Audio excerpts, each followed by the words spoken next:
Selsun and stall और Taylor at all ने experiment किए थे किस चीज़ को प्रूव करने के लिए कि रेप्लिकेशन का मोड जो होता है वो सेमी कंजर्वेटिव होता है।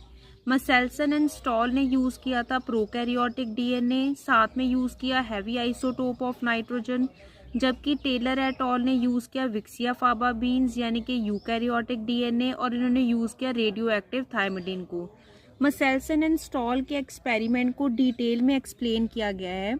मसेल्सन एंड स्टॉल ने क्या किया, ई कोलाई बैक्टीरिया लिया और उसको ऐसे मीडियम में ग्रो करवाया जिसमें कि नाइट्रोजन क्या था, हैवी आइसोटोप ऑफ नाइट्रोजन, और तब तक ये ग्रो करवाया जब तक कि हैवी आइसोटोप ऑफ नाइट्रोजन उनके डीएनए में इनकॉर्पोरेट ना हो जाए।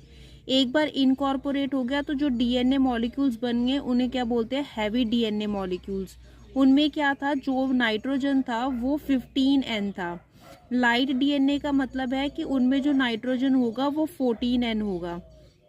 जब caesium chloride density gradient centrifugation करवाई तो जो हैवी डीएनए मॉलिक्यूल्स थे उनका जो बैंड बना वो बॉटम पे बना क्योंकि उनकी डेंसिटी ज़्यादा थी। अगर वो लाइट डीएनए होगा तो लाइट डीएनए का बैंड कहाँ अपीयर होगा, टॉप पे अपीयर होगा क्योंकि उनकी डेंसिटी कम होगी। तो उसके बाद उन्होंने क्या किया, जो हैवी डीएनए मॉलिक्यूल्स थे, हैवी डीएनए मॉलिक्यूल वाले जो बैक्टीरिया थे उनको ग्रो करवाया ऐसे मीडियम में जिसमें कि 14N था। तो उन्होंने रेप्लिकेशन देखी आफ्टर 20 मिनट्स के बाद, क्योंकि रेप्लिकेशन टाइम 20 मिनट्स होता है। तो रेप्लिकेशन के बाद उन्होंने क्या देखा कि 2 डीएनए मॉलिक्यूल्स ऑब्टेन्ड हुए और ये दोनों डीएनए मॉलिक्यूल्स क्या थे, हाइब्रिड डीएनए। जब इनकी caesium chloride density gradient centrifugation करवा के देखा गया तो एक बैंड मिला। वो बैंड कहाँ पे था, मिडल में था। और सारे के सारे मॉलिक्यूल्स क्या थे, hybrid DNA. 100% hybrid DNA obtained हुआ।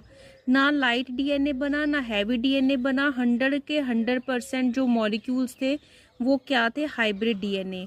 जब 20 मिनट्स बाद यानी कि टोटल हो गया 40 मिनट्स, रेप्लिकेशन देखी तो रेप्लिकेशन में 4 डीएनए मॉलिक्यूल्स मिले जिसमें से 2 हाइब्रिड डीएनए थे और 2 लाइट डीएनए थे।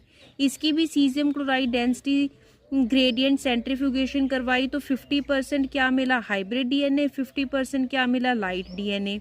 उसके नेक्स्ट 20 मिनट्स बाद यानी कि टोटल 60 मिनट बाद फिर से रेप्लिकेशन देखी तो क्या मिला, 8 डीएनए मॉलिक्यूल्स जिसमें 2 हाइब्रिड थे और 6 क्या थे, लाइट थे। तो टोटल परसेंटेज कितनी आ गई, 25% हाइब्रिड डीएनए और 75% लाइट डीएनए। इसका क्या मतलब होता है, इसका मतलब होता है कि जो पेरेंटल कंट्रीब्यूशन है वो तो कांस्टेंट ही रही। अगर आप देखो जनरेशन 1 में